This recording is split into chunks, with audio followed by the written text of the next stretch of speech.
12 नवंबर 2025 Dubai. रात के करीब 11:45 बजे हैं। एक ऐसी जगह जहां किसी को कानो कान खबर ना हो, वहां सोने से भरा एक सूटकेस अपने नए मालिक के हवालों किया जा रहा है। पर कहानी में ट्विस्ट ये है कि वहां जो खरीदार खड़ा था ना, वो कोई आम बिजनेसमैन नहीं था, बल्कि भेस बदले हुए एक एनआईए ऑपरेटिव थे। ये किसी सस्पेंस थ्रिलर फिल्म का आखिरी सीन नहीं है, बल्कि एक real life undercover sting operation है जिसने सच में पूरी दुनिया को हिला कर रख दिया। अब इस सीन को थोड़ा होल्ड कीजिए और चलिए थोड़ा पीछे। मार्च 2015 के कानपुर में यहाँ एक हाईवे पर अचानक एक ट्रक को रोका गया। ऊपर सब्जियों की बोरियां थी, पर उनके ठीक नीचे 50 करोड़ रुपए के नकली नोट छिपे थे।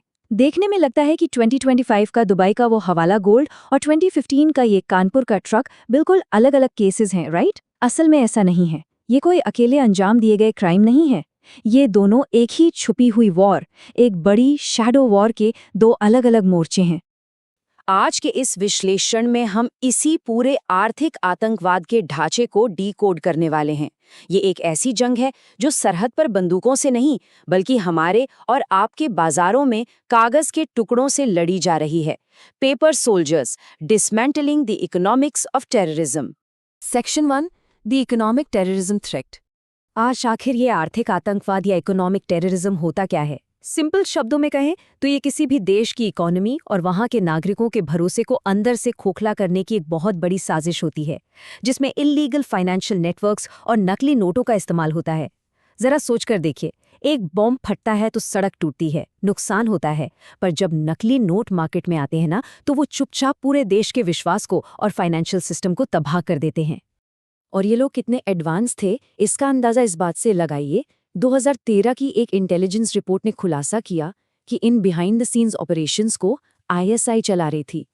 पेशावर और कराची में बाकायदा पूरे के पूरे प्रिंटिंग सेंटर्स खोल रखे थे। ये लोग इन फेक नोट्स को बिल्कुल असली नोट्स की तरह कॉटन और लिनन से बना रहे थे। इनके सिक्योरिटी थ्रेड्स, इनके वाटरमार्क्स इतने फ्लॉलेस थे कि बैंक की एडवांस्ड मशीन्स और एटीएम्स तक धोखा खा रहे थे। असली और नकली में फर्क ढूंढना ऑलमोस्ट नामुमकिन हो चुका था। Section 2, anatomy of the smuggling routes. तो अब सवाल ये है कि इतनी सफाई से छापे गए ये नकली नोट देश के आम बाजारों तक एंटर कैसे करते थे? इन स्मगलर्स ने बॉर्डर्स की ज्योग्राफी का बहुत ही शातिर तरीके से इस्तेमाल किया। मुख्य रूप से इनके 3 रास्ते थे। पहला था बांग्लादेश बॉर्डर। मालिदा और मुर्शिदाबाद के घने जंगल और नदियां इन तस्करों को छिपने की पूरी जगह देती थीं। दूसरा नेपाल बॉर्डर। यहाँ की खुली सरहदों का फायदा उठाकर ये नोट्स बिहार और यूपी के रास्ते आसानी से अंदर आ जाते थे। और तीसरा था सी रूट। अंधेरी रातों में चुपचाप छोटी नावों के जरिए ये नकली नोट सीधे गुजरात और महाराष्ट्र के किनारों पर लैंड कराए जाते थे। लेकिन देखिए, इन सब ऑपरेशंस के लिए और इन रास्तों को यूज करने के लिए बहुत भारी फंड्स चाहिए होते हैं, और यही वो क्रूशियल लिंक है जो शुरुआत की दुबई और कानपुर वाली कहानी को आपस में जोड़ता है। एक तरफ फेक करेंसी इकोनॉमी में पंप की जा रही थी, और दूसरी तरफ इस पूरे ऑपरेशन को फ्यूल करने के लिए दुबई बेस्ड हवाला गोल्ड रिंग एक क्रिटिकल फंडिंग प्रोवाइड कर रहा था। ये हवाला और सोने की तस्करी का नेटवर्क ही असल में वो फाइनेंशियल इंजन था जिसने इस नकली कागज के धंधे को सालों तक जिंदा रखा। Section 3, following the paper trail. अब इस इंजन को बंद कैसे किया गया? 2014 में एनआईए ने इस मैसिव सिंडिकेट को ऑफिशियली ट्रैक करना शुरू किया, पर यह कोई आसान काम नहीं था। इनका स्ट्रक्चर पूरी तरह से सेल बेस्ड था। स्टेप 1, आईएसआई हैंडलर्स प्लानिंग और प्रिंटिंग करते। स्टेप 2, स्मगलर्स नोट्स को बॉर्डर्स क्रॉस करवाते। और स्टेप 3, लोकल डिस्ट्रीब्यूटर्स बिल्कुल ब्लाइंड होकर उन नोट्स को बाजार में चला देते। किसी भी लिंक को सिर्फ अपने से ठीक आगे वाले इंसान के बारे में ही पता होता था, इसलिए जो टॉप बॉस था वो हमेशा एक गायब साया बना रहता था। पर कहते हैं ना, क्राइम कितना भी बड़ा हो, एक गलती सब खत्म कर देती है। बिहार के दरभंगा में वही हुआ। एक बहुत ही साधारण से दुकानदार के हाथ में एक नोट आया, और उसे उस नोट का टेक्सचर, उसका खुरदुरापन कुछ अजीब लगा। उसने तुरंत पुलिस को बुला लिया। ये इस पूरी कहानी का वो थ्रिलिंग टर्निंग पॉइंट था जहां एक आम नागरिक की छोटी सी सावधानी ने एक बहुत बड़े अंतर्राष्ट्रीय चक्रव्यूह की पोल खोल दी। Section 4, unmasking the mastermind. Darbhanga से शुरू हुई उस एक नोट की इन्वेस्टिगेशन ने एक क्लियर पैटर्न बनाया जो सीधे देश की राजधानी दिल्ली जा पहुंचा।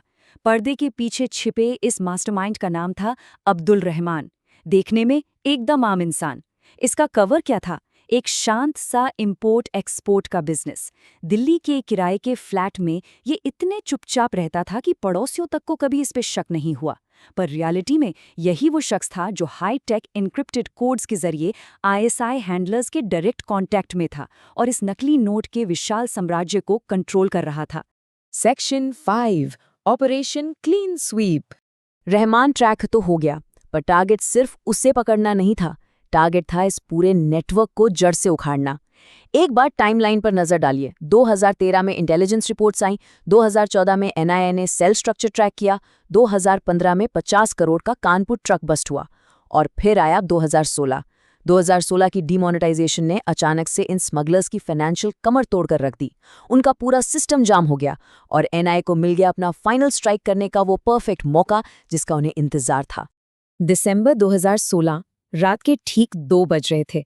एक ही वक्त पर दिल्ली, मालदा, लखनऊ और कोलकाता समेत लगभग 14 अलग-अलग ठिकानों पर एक साथ छापे मारे गए।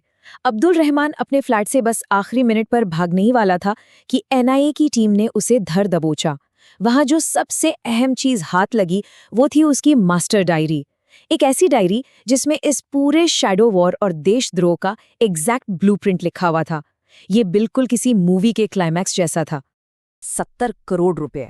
उस डायरी से एक बहुत बड़ा आंकड़ा निकलकर सामने आया।